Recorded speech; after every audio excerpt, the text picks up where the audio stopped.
Imo Week, le podcast, spécial CIMI 2023. Imo Week au CIMI. Pour terminer cette première journée au CIMI, nous accueillons Laurent Escobar, qui est cofondateur et directeur général de Real Data for Real Estate. Bonjour Laurent Escobar.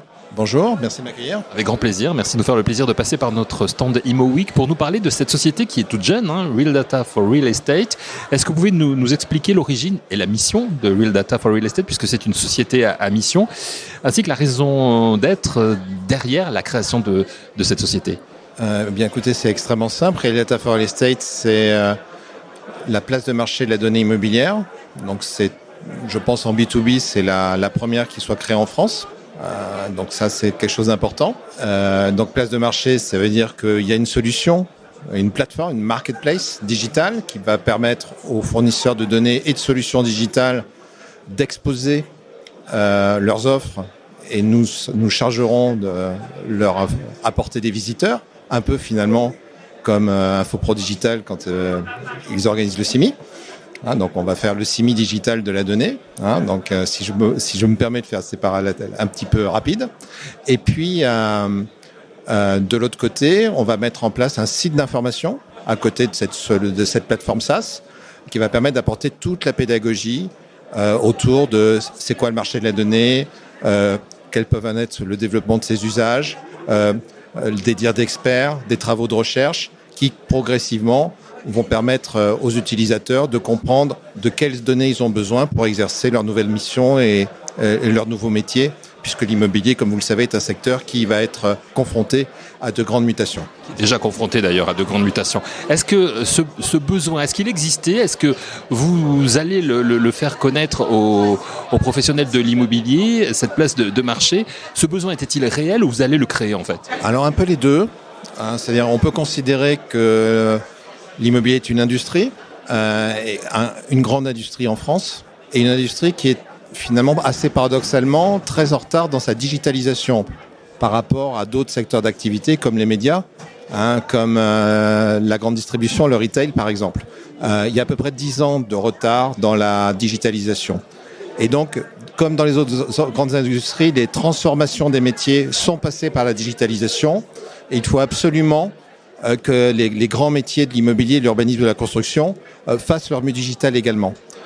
Donc ça, c'est là où, en fait, comme vous dites, le besoin existe et en même temps, on crée quelque chose puisque on prend le risque de provoquer un peu les utilisateurs pour dire, écoutez les gars, bougez-vous un peu, c'est le moment de s'y mettre.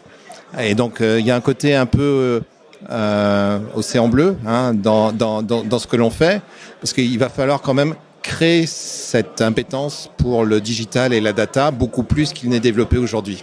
Alors pour reprendre un mot que vous utilisez, le mot interopérabilité, c'est un excellent exercice d'ailleurs de diction pour les professionnels de la radio.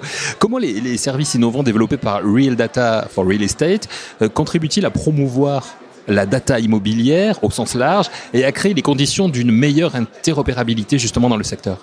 Alors d'abord, il faut que les sujets se mélangent. Donc pour ça, il ne faut pas que la donnée soit spécialisée. Donc il faut partir d'un univers de données très différentes les unes des autres. Il faut pouvoir parler de toutes les classes d'actifs, les bureaux, le logement, le commerce. Il faut parler de données immobilières comme de données bâtimentaires, de données environnementales, de données énergétiques, de données urbaines, de données foncières, de données de smart city. Donc toutes ces données ne sont pas aujourd'hui interopérables ou assez peu interopérables parce qu'elles sont enfermées dans des solutions spécialisées sur des métiers particuliers. Je suis asset manager, je suis administrateur de biens, je suis promoteur, je suis bailleur social, je suis énergéticien. Chacun travaille avec sa donnée dans sa spécialité. Donc, les mettre ensemble dans une marketplace, les promouvoir ensemble dans une marketplace, ça va permettre déjà aux utilisateurs qui n'utilisent pas la donnée, par exemple, du logement neuf, de commencer à l'utiliser.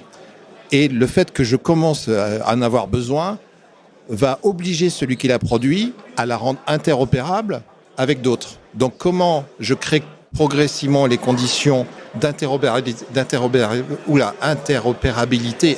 Je vous l'avais dit. C'est très compliqué, on patine.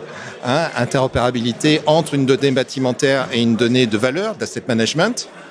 Tout simplement, en développant un usage qui va obliger et l'utilisateur et le producteur de données à les mettre ensemble. Donc aujourd'hui, elles ne se parlent pas, demain, elles doivent se parler. Et pour que ça soit possible, il va falloir que progressivement les acteurs créent des référentiels communs. Donc un index qui permet de pointer toute la donnée sur un numéro de bâtiment, vous voyez, sur une adresse, sur une parcelle, peu importe. Des référentiels vont se constituer, certainement plusieurs, et progressivement, les données vont devenir interopérables. Mais donc l'interopérabilité se fera par l'usage. Pour la mettre en place, cette interopérabilité, je m'entraîne, moi aussi. On sait que c'est un sujet touchy, le partage de la donnée. Ça veut dire que vous devez faire de l'évangélisation auprès des professionnels de l'immobilier ? En quelque sorte, oui, grâce au site média. C'est-à-dire qu'en fait, l'idée, c'est de se dire que les experts d'un sujet vont développer sur le site média des cas d'usage, vont exposer des cas d'usage, vont expliquer... là, je ne sais pas si vous... Dans les premiers articles qu'on a sortis cette année, on a l'exemple d'un aménageur public qui a mis en place son système d'information et qui donc mélange des données d'aménagement avec d'autres types de données au service du métier de l'aménageur public.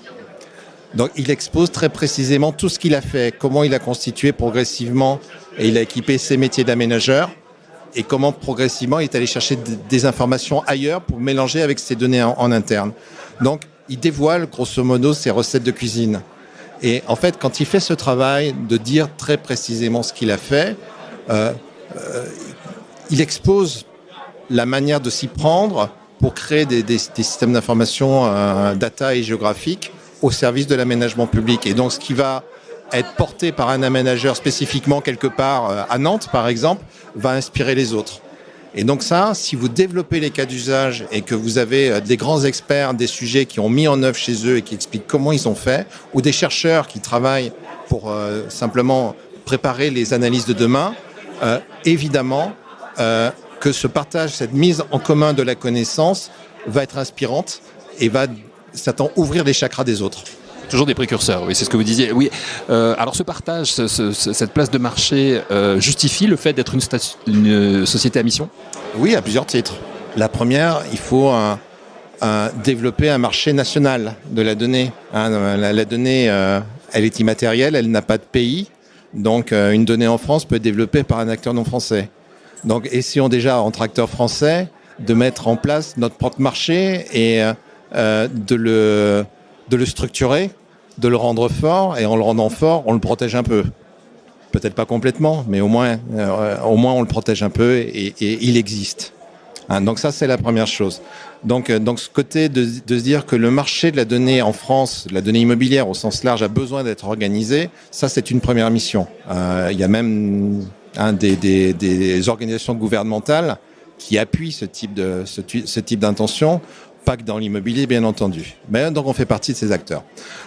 Ensuite, il faut digitaliser les métiers de l'immobilier pour que ces métiers se transforment et retrouvent des modèles économiques qui sont en partie disruptés aujourd'hui dans la crise structurelle et conjoncturelle importante auxquelles ils sont confrontés et qui impactent tout le monde. Donc mécaniquement, faut faire évoluer les métiers, donc ça aussi c'est une mission. Et puis la dernière mission, c'est que si ces métiers se transforment, ils vont aider à transformer notre société. C'est-à-dire que quand ces propres acteurs vont s'organiser pour tenir par exemple tous les enjeux de transition horizon 2050, qui permettent de décarboner notre économie et notre industrie immobilière en particulier, qui est une des plus fortement empruntées carbone, eh bien, on est là aussi dans on dirait la mission terminale, l'objectif le plus sociétal que l'on peut défendre du petit point d'où l'on part, c'est-à-dire simplement déjà essayer de faire en sorte que la donnée soit connue et bien utilisée.